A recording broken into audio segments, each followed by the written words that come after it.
ISIS is rampaging through Iraq, conquering and slaughtering entire populations that were freed at horrific cost to Americans. The national debt is skyrocketing with no end in sight, even as the media correct false reports on economic growth and tell us the economy is shrinking. Our Mexican border is an open door to illegal aliens. Riots break out in cities across the country, and speeches from Washington seem to encourage more. Our government agencies spy on us rather than focusing on criminals. What is going wrong? And if government is truly of the people, for the people, and by the people, what should we do about it? Are our leaders breaking laws that they were elected to support and enforce? Do we need to change the leaders who have failed to correct our dangerous problems? And does the man at the top need to be replaced? Searching for an impartial explanation, we find that Wikipedia in the article explains executive orders. And it tells us the Constitution refers to the title of president as the executive. He is instructed therein by the declaration, "Take care that the laws be faithfully executed, or else he faces impeachment." The article continues, reminding us that whatever the president does must find support in the Constitution, either in a clause granting the president specific power or by a delegation of power by the Congress to the president. So the question must be addressed: shall we impeach President Obama? This is not a question that should focus on personality or popularity. It must rest exclusively on what the law is and whether it is being obeyed. That question requires us to refer to the source of all federal law, the United States Constitution. The Constitution lays out the duties of the president, and it says, "He shall take care that the laws be faithfully executed," and it requires him to take a specific oath. "I do solemnly swear that I will faithfully execute the office of the President of the United States and will, to the best of my ability, preserve, protect, and defend the Constitution of the United States." If and when a president violates that trust, Congress is required to act. The Constitution tells us, quote, "The President of the United States shall be removed from office on 1, impeachment, and 2, conviction of treason, bribery, or other high crimes and misdemeanors." Now we hear only of impeachment, but notice that the requirement is actually for 2 steps.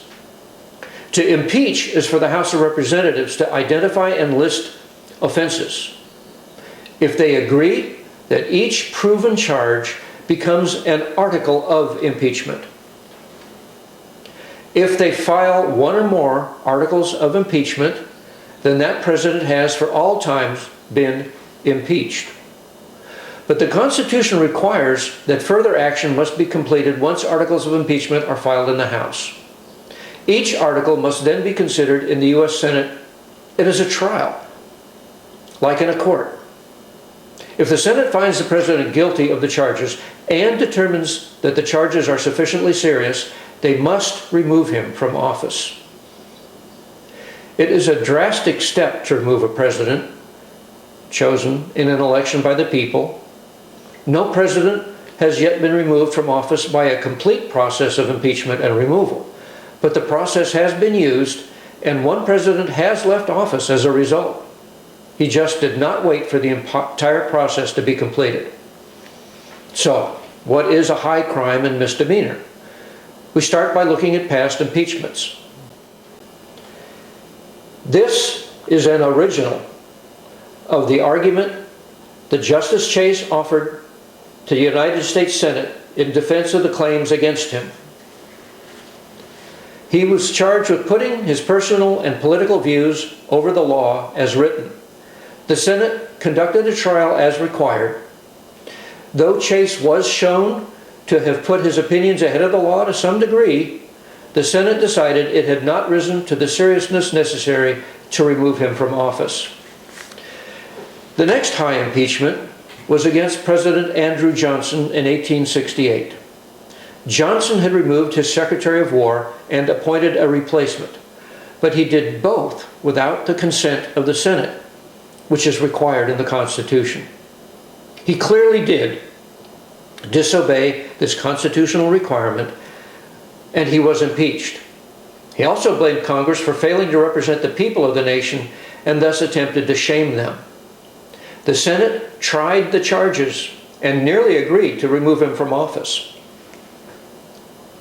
2/3 of the Senate is required to remove him from office, and they fell only one vote short. But, like Chase, Johnson's legacy will always begin with a recognition that he was the first occupant of his office to be impeached. President Clinton was impeached in 1998. He lied in a trial about personal offenses not directly related to the presidency, but by committing perjury, he violated laws of the land which he was charged with protecting and defending. He was impeached, but the Senate did not conclude that the offenses were serious enough to remove him from office. The impeachment that impacted the presidency most drastically, however, accomplished the removal of President Richard Nixon. Impeachment began in the House, as it must. A committee reviewed the president's actions and drafted a list of articles of impeachment. The charges were clearly valid and clearly serious. But before debate could begin in the House, President Nixon resigned. Nixon's not generally recognized as having been impeached because he did resign before that process could be completed. But that hides the truth. Nixon was removed from office by simply beginning the impeachment process required by the Constitution. The initial investigation revealed acts that were undeniable and seriousness that was not tolerable. These findings were so clear that Nixon avoided the rest of the process by resigning. What had Nixon done? During the Watergate scandal, Nixon acted personally and through his associates to delay and obstruct investigation of illegal acts. He condoned witnesses who gave false and misleading testimony on his behalf. He misused the IRS and other offices to get information about and harass political opponents. Those charges, recognized as valid even before being heard in the full House, were serious enough that Nixon chose to avoid the shame of a full trial in Congress, and he resigned. The impeachment process had its full effect. This review returns us to the question of President Obama and his actions as president. What questionable actions should Congress consider, and how do they compare with those of previous impeachments? Taking each predecessor in turn, we find startling repetition of the actions that previous Congresses found necessary to impeach and to submit to the Senate so they could consider it for removal. President Obama has repeatedly executed actions based on his political convictions rather than the laws of the United States, such as, through his Department of the Interior, refusing to issue offshore drilling permits that met legal requirements. President Obama openly expressed opposition to such drilling, but in 2010, his Department of the Interior was found in contempt of court when they refused to issue permits as the law required. In 2012, President Obama appointed officers of the National Labor Relations Board without the consent of the Senate. The Supreme Court of the United States unanimously agreed that Obama's act was illegal and unconstitutional. President Obama has on repeated occasions attempted to shame Congress as not representing the people of the United States as he saw it. Such acts compelled Congress to impeach President Johnson and were nearly serious enough to remove him from office. President Obama, on repeated occasions following the 2012 attack on the U.S. facility in Benghazi, knowingly made false pronouncements to the American people regarding the cause of that important event, where several Americans whose safety was his duty to protect were killed. While President Clinton lied under oath, those lies were regarding an issue that was trivial compared to the killing of American personnel. President Obama, through subordinates such as Lois Lerner of the IRS, directed or condoned harassment and obstruction of applications by organizations opposed to President Obama. Lerner improperly hid behind the Fifth Amendment when Congress demanded her testimony, and they found her in contempt of Congress as a result.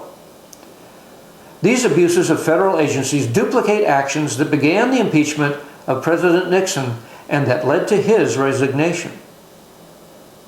President Obama, in addition to actions that have forced earlier impeachments, has repeatedly violated his first duty to see that the laws are faithfully executed.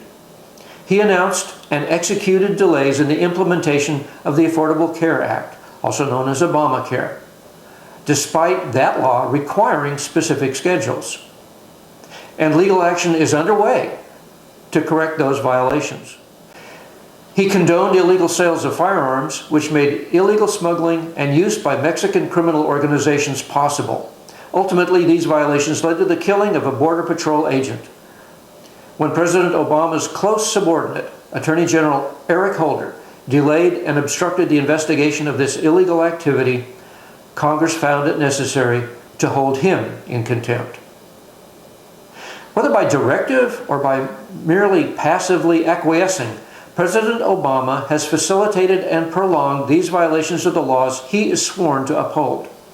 This obstruction of the congressional investigation mimics the actions of Nixon that led to his removal. Beyond that, in November of 2014, President Obama announced a program to defer deportations of illegal aliens.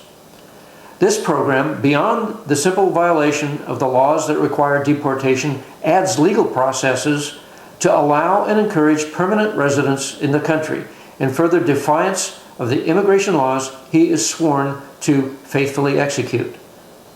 These violations were prohibited in federal court, but somehow continued by mistake. In review, we see that President Obama has indeed committed acts that have repeated those leading to every previous impeachment.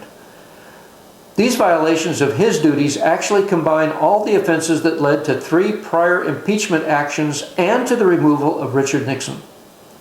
The seriousness of Obama's actions has been confirmed in courts and in Congress with contempt findings and court-ordered injunctions. President Obama has abdicated his obligation to remove subordinates from office for such offenses.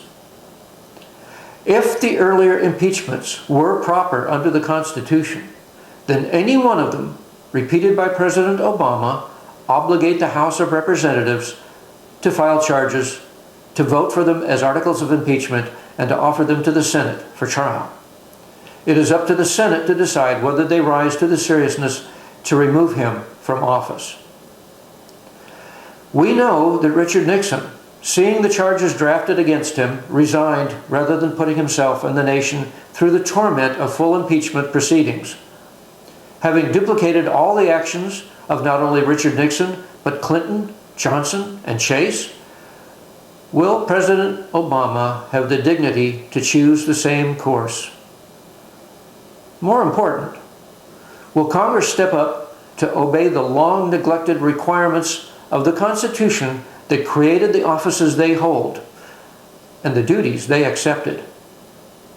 Perhaps more important than that, what will you do?